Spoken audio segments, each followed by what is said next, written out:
Bonjour Hervé Morin. Bonjour Caroline. Un conseil de défense ce matin. Alors certains épidémiologistes s'inquiètent d'une ouverture prématurée, notamment des écoles. C'est prévu en début de semaine prochaine. Est-ce que vous êtes de ceux qui mettaient en garde contre la précipitation?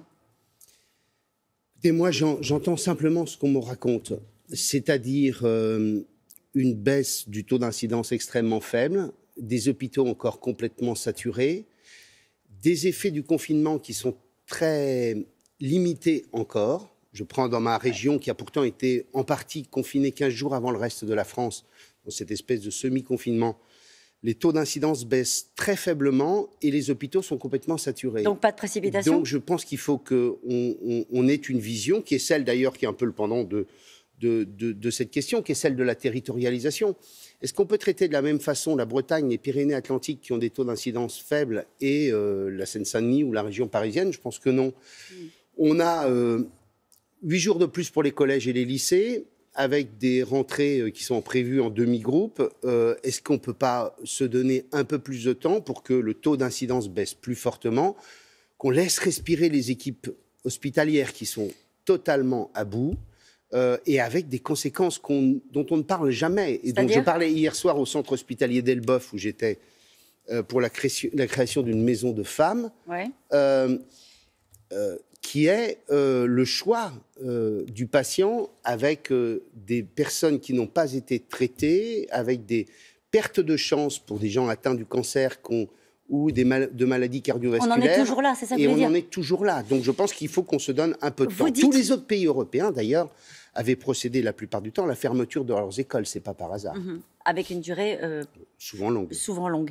Vous dites faire respirer les soignants. Vous parliez de cette maison des femmes. Faire respirer aussi les Français. C'est ça l'une des priorités du chef de l'État qui s'est engagé à donner des perspectives aux Français à la mi-mai. Dans l'arbitrage qui doit être fait ce matin, il y a aussi ça? Oui, bien sûr.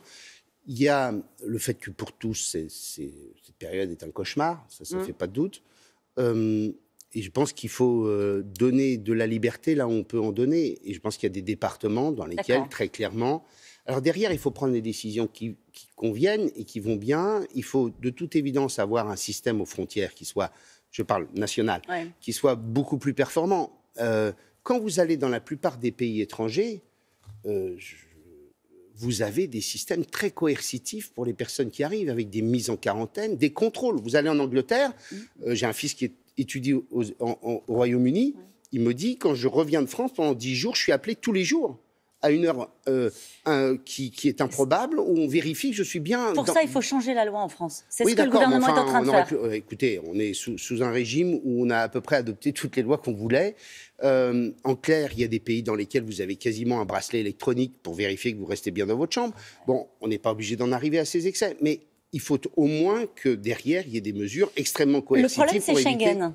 Le problème, c'est Schengen. Oui. Il y a une situation qui va être étudiée ce matin lors du Conseil de défense, notamment, c'est la situation des Pays-Bas, avec des mesures plutôt laxistes aux Pays-Bas concernant notamment la surveillance des gens qui arrivent de pays où il y a des variants un peu violents. C'est le cas du Brésil, mais aussi de l'Inde. Comment on fait avec Schengen? Comment on fait pour... on suspend les vols qui arrivent du Portugal, il y a 20% de variants brésiliens? Ce qu'on fait, c'est que partout où on peut mettre des règles supplémentaires, on les met. Et peu importe, aujourd'hui, des règles européennes. Ah bon? Peu importe. Mais oui, bien sûr. Vous pensez que tous les pays européens se sont simplement adaptés aux décisions de l'ensemble des 27. Chacun a adapté, pris des mesures qui sont liées à la situation de leur pays. Quand on est dans cette situation d'urgence, on a aussi des réflexes nationaux. Donc on revient aux frontières nationales. On prend des décisions qui sont liées à une situation sanitaire qui, en France, reste extrêmement compliquée. Mais par exemple, ça ne vous choquerait pas, Hervé Morin, qu'on dise on va imposer des contrôles très stricts, y compris des contrôles de quarantaine,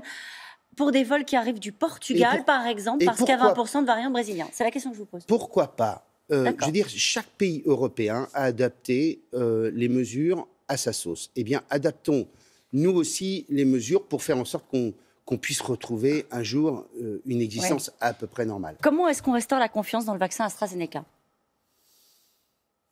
Je pense que la première mesure, c'est de dire... déjà, je pense que l'ensemble des doses sont utilisées aujourd'hui. Et si on a des difficultés pour les écouler, ouvrons plus largement tous les Français la vaccination aux Français. Et puis voilà, c'est tout. Et justement, il y a 400 000 salariés prioritaires qui vont pouvoir se faire vacciner, des boulangers, des chauffeurs routiers, des caissières, des professions de deuxième ligne, comme on dit. Les retards à l'allumage, c'est derrière nous, sur la vaccination? C'est mon sentiment. Mon sentiment, c'est que les choses sont aujourd'hui en place, que les centres de vaccination marchent plutôt bien et que le système maintenant déroule. Bon, on a un retard à l'allumage, on est moins vaccinés en général que les autres pays, mais j'allais dire, c'est pas ça le sujet. Le sujet, c'est désormais de faire en sorte qu'on puisse retrouver une vie à peu près normale. Ça fait 2 fois que vous le dites. Est-ce qu'il vous arrive d'en douter? Est-ce qu'il vous arrive, Hervé Morin, d'imaginer un été Covid, un automne Covid, une rentrée Covid, un Noël Covid? Bah, écoutez, je suis comme vous. J'entends les hypothèses de variants, j'entends les incertitudes du monde médical avec toutes leurs contradictions. Et franchement, il y a des jours où vous dites, est-ce qu'on va sortir de ça, quoi. Enfin, voilà. Vous arrivez à faire campagne? Bah, écoutez, moi, je n'ai pas encore lancé ma campagne électorale. Voilà, je s'attend, travaille, vous voyez. Non?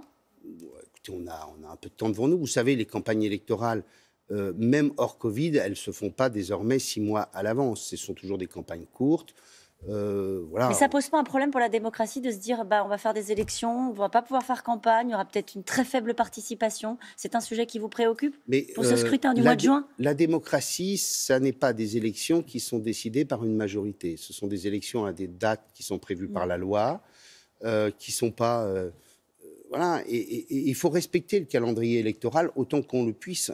Et donc, très clairement, tout le pays s'est adapté et la démocratie doit aussi s'adapter. Alors, justement, la campagne des régionales n'a peut-être pas encore commencé, mais celle des présidentielles, de la présidentielle, a déjà commencé. On l'a vu notamment sur les questions de sécurité. Xavier Bertrand réclame une peine de prison, des peines de prison automatiques en cas d'attaque envers les forces de l'ordre ou envers un maire. C'était des propos qu'il a tenus après le procès des policiers brûlés à Viry-Châtillon, qui a beaucoup choqué les policiers. Des peines automatiques. Des peines automatiques. Oui, ça remet en cause un des grands principes de la démocratie qui est l'individualisation des peines. Donc il faut déjà changer la Constitution. Deuxièmement, ce que je crois, c'est qu'il faut en effet des peines sévères. Il faut prévoir éventuellement des peines planchers, mais des peines planchers dans lesquelles il y a la possibilité de les adapter. C'est d'ailleurs ce qui avait été prévu lorsque nous étions, Xavier Bertrand et moi, au gouvernement. Donc c'est une erreur de parler de peine automatique. Le garde des Sceaux a dit, c'est substituer le principe de la justice à la logique de la rafle. Non, il faut des peines sévères, il faut des sanctions exemplaires, il faut une chaîne pénale qui marche, or elle dysfonctionne largement. Mais considérer qu'on peut aller vers un système de peine totalement automatique, c'est contraire même à l'idée de justice. C'est Xavier Bertrand qui porte les espoirs de la droite, Hervé Morin? Bah, écoutez, vous avez vu qu'il y en a d'autres qui ont cette intention, ou tout du moins dont on peut penser qu'ils l'ont. Vous pensez à qui, vous, quand vous dites ça? Écoutez, l'élection présidentielle, elle se lancera réellement à l'automne, mais il y a des personnes comme Valérie Pécresse qui sont, je le crois, aussi capables de porter les couleurs de la droite. C'est une présidentielle qui se refera encore sur la question des sécurités, comme on vient de l'évoquer là? Écoutez, vous voyez bien, le chef de l'État lui-même dit que les chiffres sur la sécurité ne sont pas bons. Tout est à repenser et à réécrire. Comment faire en sorte qu'il y ait une réponse pénale immédiate à la première sanction? Comment fait-on pour faire en sorte qu'il y ait plus de centres éducatifs fermés, plus de places de prison? Comment construit-on un modèle où on évite la récidive? Ce sera au cœur de la campagne. Toutes ces questions-là seront forcément au cœur de la campagne présidentielle. Merci Hervé Morin et bonne campagne pour les régionales. Merci. C'est à vous Damien. Merci.